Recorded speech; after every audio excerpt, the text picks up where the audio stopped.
한 주간의 경기도 소식을 정리해드리는 주간 경기도 시간입니다. 경기도가 정부의 5차 재난지원금 지급 대상에서 제외된 소득기준 상위 12% 도민들에게 재난기본소득을 지원하기로 했습니다. 네, 경기도 특별사법경찰단이 방역수칙을 위반하고 불법으로 숙박 영업을 하는 오피스텔과 아파트를 집중 수사합니다.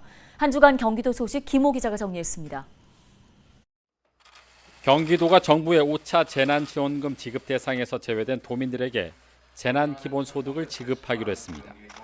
이재명 경기도지사는 정부의 5차 재난지원금 지급 대상에서 상위 12% 국민은 제외된 만큼 경기도 세수를 통해 제외된 도민들에게 재난지원금을 지급하겠다고 밝혔습니다. 5차 재난지원금 지급 대상에서 제외된 경기도민은 166만여 명이며 소요 비용은 4,151억 원입니다. 도는 필요한 추가 재원의 90%는 도가 충당하고 나머지 10%는 시군이 부담하기로 했습니다. 이에 따라 소요 비용은 경기도가 3,736억 원, 시군이 415억 원 부담하게 됩니다.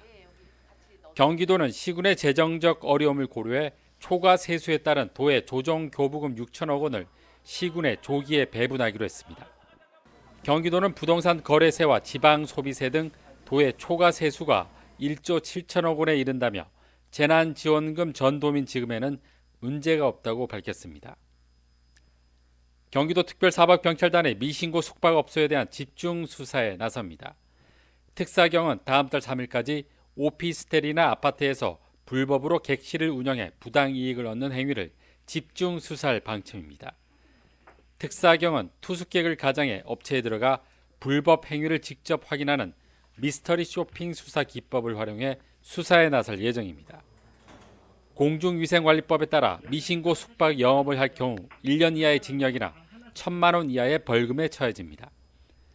경기도는 미신고 숙박업소의 경우 체온 측정이나 방문 기록 작성 등 방역 수칙을 위반하고 있어 감염 확산의 원인이 될 수 있다며 철저한 단속에 나서겠다고 밝혔습니다. 경기도가 백신 미접종자에 대한 접종 참여를 당부했습니다. 도는 60세에서 74세 도민 가운데 34만여 명이 백신을 접종하지 않았다고 밝혔습니다. 이에 따라 18일까지 사전 예약을 통해 백신을 접종할 것을 당부했습니다. 또 75세 이상의 경우 날짜와 상관없이 추가 접종이 가능하다고 덧붙였습니다. 도는 지난 2일부터 일주일간 코로나19 사망자는 9명이며 8명이 백신 미접종자라고 밝혔습니다. 또 백신 접종이 진행된 지난 2월부터 치명률이 낮아지고 있다며 백신 미접종자는 반드시 백신을 맞을 것을 당부했습니다.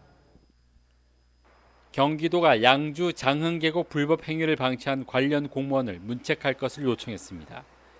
도는 최근 발생한 장흥계곡 내 불법 사항과 관련해 해당 지자체인 양주시를 대상으로 불법 행위 방치 여부에 대한 특별 감사를 실시했습니다. 감사 결과 일부 식당에서 계곡 이용을 조건으로 업소 이용을 강요하고 이동식 파라솔 설치 등 불법 행위가 적발됐지만 구두 개도 등 소극적으로 조치한 것으로 드러났습니다. 경기도는 장흥계곡 불법 행위를 방치한 양주시 공무원 2명에 대해 지방공무원법에 따라 경징계를 요구했습니다. 헬로티비 뉴스 김호입니다.